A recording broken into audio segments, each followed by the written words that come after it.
thanks for joining me. We're going to be talking about the Logitech C920 webcam. Not just a review, but also how to use it best to do great YouTube work on a budget. Hi, my name's Alejandro Rojas. I'm a journalist and a media producer.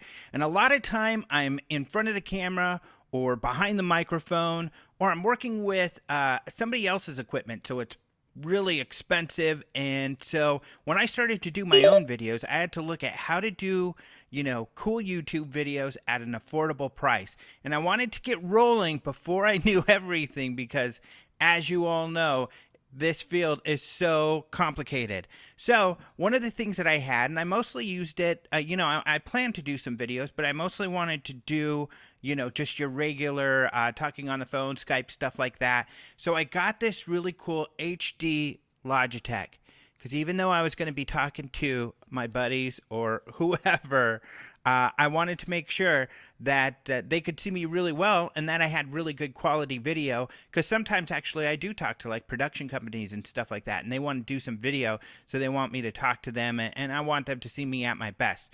So I got this Logitech C920. It had some great reviews, and it does full HD. So I was very excited about it, but I wasn't expecting too much because it's only like 50 bucks. At least on YouTube right now you could get it for 50 bucks.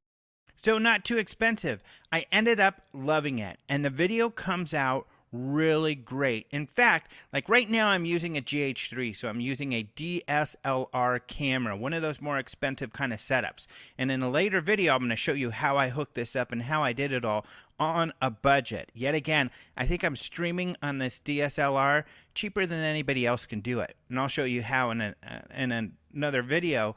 But talking about this webcam here, it does great video, and I'm going to show you some video of my GH3 Panasonic versus my webcam, and you can see that here, and you can see the webcam does some really good stuff.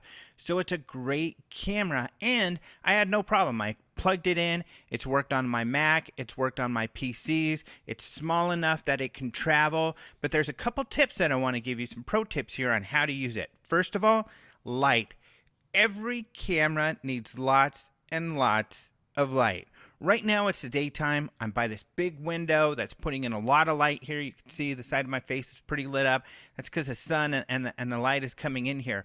But I also have a light up here. I have a light just above my camera. So I've got a ton of light flooding in here, and that's why the video looks pretty good. The same thing goes for this. The lighting that I have right now is the same lighting that I use for this camera, because no matter what the camera is, the more light, the better it's going to look. So you're going to have to invest in some lights. But don't worry, right? I told you I can help you do this on a budget. The lights that I'm using right now, well under $100. Actually, in the links below, you'll be able to see some links on purchasing these lights. But the light above my camera, only $30 on Amazon. This one light alone is probably all you would need with this camera in order to get some great videos. But if you want to fill light, in other words, get some more light around so it adds a little bit more of a contrast, you could light up the background. Also, you'll hear something about 3-point lighting, and that's not only fill light, but that's lighting your back so that you kind of get more of a 3D effect. So the more lights, the merrier. But if you got to do it on a budget, this one super bright light that I have above my camera will work. In fact, what I would do is put this light on my stand. I would screw it on, because most lights, you could screw onto a light pole, or you can screw it onto your tripod. And then what's cool about this webcam is that it's got this functionality where you could set it just about on anything. You hook this to the edge of your computer screen, or your laptop, and then you can adjust this back, which is weighted, and it just sits there pretty much on anything. Literally, I've balanced this thing everywhere. So it's really cool. That's great functionality. Here's the other thing that it has if you wanted to do this. it's got a screw on the bottom, so you can also screw this onto a light pole or onto your tripod so it can stay still. But here's what I did. I screwed my light onto the light pole. I can't show you the light because I'm using it right now. And then I put this on top of the light so that I'm staring into the light and into the camera, so I'm well lit, and so that, you know, I'm staring into the camera.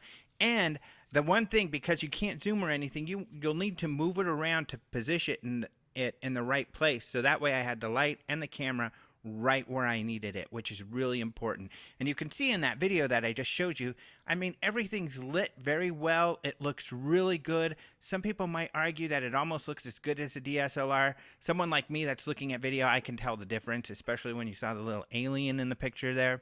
He looks really crisp and clean, and so I like the DSLR.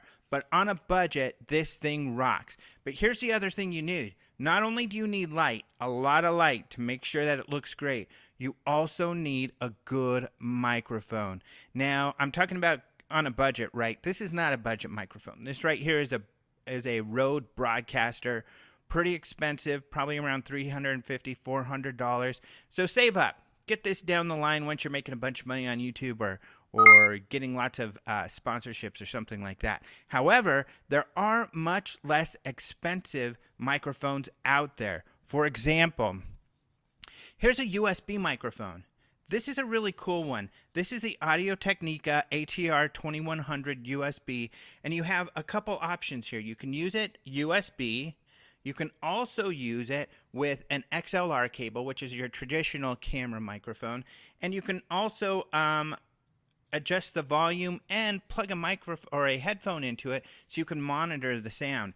This actually sounds really well. I've used it a lot. The great thing about this is you plug your webcam in USB, you plug this in USB, bada boom, bada bing, you're ready to go. Really affordable. Now that's going to set you back another 50, 60 bucks. However, if you want to get even cheaper, you can use an ATR lav mic. I think it's the ATR 3500.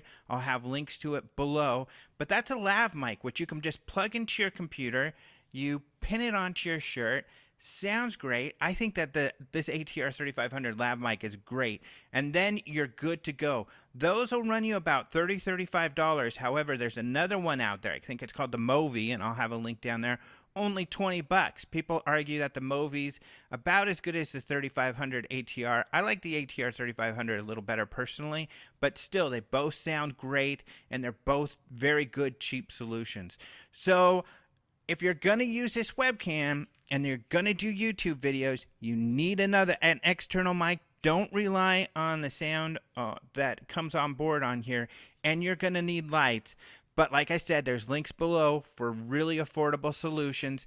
And as you could see in that video earlier, you're going to get some really great results. Cool stuff. So in some future videos, I'm going to talk more about my lights, more about getting affordable lights and how to set them up. I'm also going to be talking about how to hook up a DSLR camera like I've got. And also you can get, DSLR cameras that do 1080 full HD video for fairly good price these days, because now everything's going 4K, 5K, everything's going crazy. But of course on YouTube, what do we want? We just want HD. That's good enough for us. So if you like this video, if you want to be informed about upcoming videos, be sure to subscribe to my channel. Also, hit that big bell if you want to be notified. Just because you subscribe to a channel, you're not going to be notified about the videos. Hit that big bell and then you'll be notified. And you'll get all the instructions you need so you can be off and running and twitching your games or whatever you got to do. In fact, I'm going to show you how to do some more streaming with tools like OBS as well. So stay tuned. Thanks for tuning in. Catch you later.